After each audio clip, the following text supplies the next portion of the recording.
Today I'll be installing an ARB single compressor inside of the Cherokee.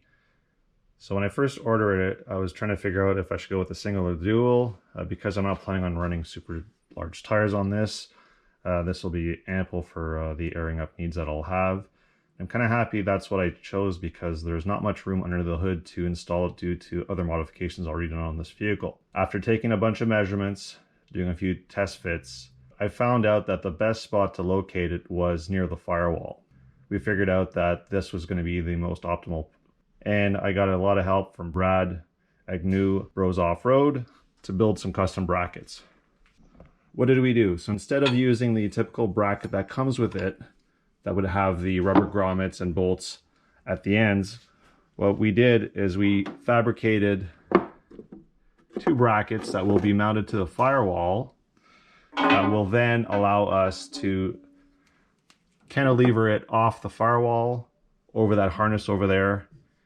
Will give us nice clearance from the hood once closed. So now I'll start bolting everything up.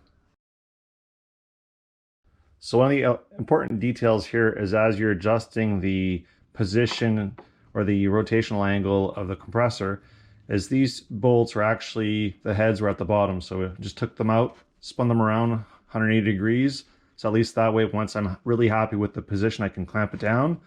And then this manifold here, I'll be able to adjust it after just to make sure that the air lockers, as well as the fitting for the chuck to air up tires and the safety switch, don't cause any interference with anything in that general area. So these bolts, I've already removed them, so I know they're easy to get off. They are 11 millimeter, and I believe they support the motor on the other side. We'll just take them off. And if I'm lucky, everything will just line right up. Look at that. This one on the back is going to be a little bit trickier just because of the location of the bolts, but it's going to be short-term pain, long-term gain. Getting there, getting there. There we go. So depending on what you have for your tube to your PCV valve, you may have interference. So I'm lucky that the previous owner for some reason put this elbow on it. So I have lots of clearance around the pump. I'll probably use a little bit of heat just to try to get that band out of there and really keep it nice and far away. So now time for the all-important hood clearance test.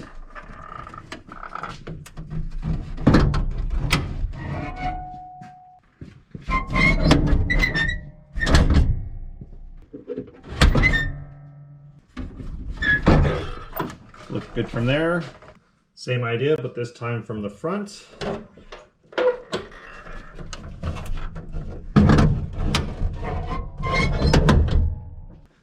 This looks even better than the mock-up that we had originally, so I should be good to keep going. So now I'll try to demonstrate how this bracket is strong in both directions. So if I shake it left to right, I can actually shake the vehicle up and down. It's also very nice and stable. So I'm expecting that to stay exactly where it should be. One concern is going to be the breather here, so I'll just put a little bit of corrugated plastic just to make sure that over time it doesn't bend over and rub. Now I'm in the process of just realigning a few things to make sure that it clears. Let's say eventually I'll have to put the air lockers in. I want to make sure those clear. The important thing for now is going to be the chuck and the pressure switch. So now the fun part is where to put the switches for both the compressor itself and the two air lockers. So it turns out that my Parts XJ has had a few switches cut out in the dash, so I'm going to just make sure that they slide in there. I may have to make some slight adjustments. At least it'll be a nice temporary fix, and I'll still have the original bezel if I want to do something different in the future. And then the fun part of running the wiring from inside the engine bay to inside the cab. So I'm removing the dash. It's relatively straightforward until you get to this pull thingy majiggy for the lights. Don't tug on it. There's a way to release it. there's a pin in the back that you have to press down. So if you look up, hopefully I can find the right angle to show. There we go. That little silver button there, that has to be pushed in, and then you pull out the plunger. So after looking over the instructions, it's really important to understand the difference between switch 1 and switch 2 when you have 1 or 2 air lockers. So switch 1 is the one that is activated first. So in most vehicles that would be the rear, and switch 2 would be the front. So just gotta make sure that as you're wiring these up, that you have I have the compressor down here, the isolation switch as they call it. Then I have switch 1 at the bottom, and I have switch 2 at the top. So that's going to be my front, my rear, and my air compressor. So at least this way, ARB wants to make sure that your rear locker is engaged before you engage the front one. If you're installing this in a vehicle with only a front lock, well then you'd have your front switch wired as your switch number 1. So I'm in the process of laying out the wiring just to make sure that I'm routing it correctly before I do anything semi-permanent. So what I'm planning on doing is having the relay over here in the corner and routing all the wiring through this big grommet that's existing. So what I've done is I've already fished a tool through to pull the wiring back. And once it's inside, though, it'll be really easy to get to the switches in the dash. So one of the important steps is just make sure that your control wiring is actually routed exactly where you want it, so that once it's pulled through, it's actually not stuck around a loom or the hood release cable or whatever else you may have in this corner. So I think I've got it right. I'm going to do a final check. Then I'm going to go in the cab and I'll start pulling in the wiring. You got to be patient because there is a fair bit of material here compared to the size of the hole I made. And it's a catch of finding the smallest hole that you need so that once the wiring is passed through, you still have a half decent gasket seal so that you don't end up with too much water in the cab in the future. Now we'll start pulling it in. Hopefully it works. So eventually I'll feel a little bit of tension. So hopefully there's enough electrical tape for this to actually pull through the grommet. And it feels like the answer is no. All right, I'm gonna have to make a bigger pilot hole with the drill and try again. So this time I'm gonna set them up like this. Instead of having all 4 wires pointing downwards, I'll have 2 of them pointing upwards. So hopefully there's a little less bulk at the front, and the second half will be able to pull through after once part of the harness is in.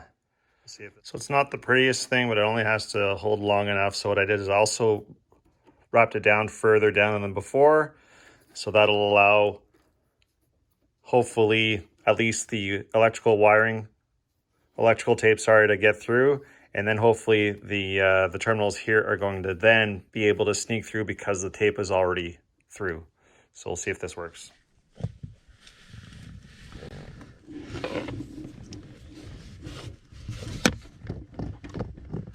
All right, I can feel the electrical tape, so that helps. Still going. Oh, something just popped. I can feel something. Feels like I got something through. I can see some wiring, so that's good news. And it's in. All right, so I've got the wiring set up. I've got the relay in the corner. Harness is all zip tied. Get to the battery. Positive terminal looks okay for now. Negative's a bit of a joke. Gonna have to get some new battery terminals that I can actually add more accessories. So now is gonna be the time to see what happens when I turn on the ignition switch and switch the compressor on.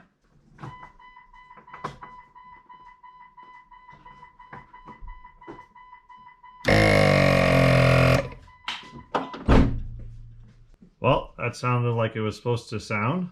So now I'll button up the interior and I'll do a bit of a test outside. from inside the cab. Let's roll up the window.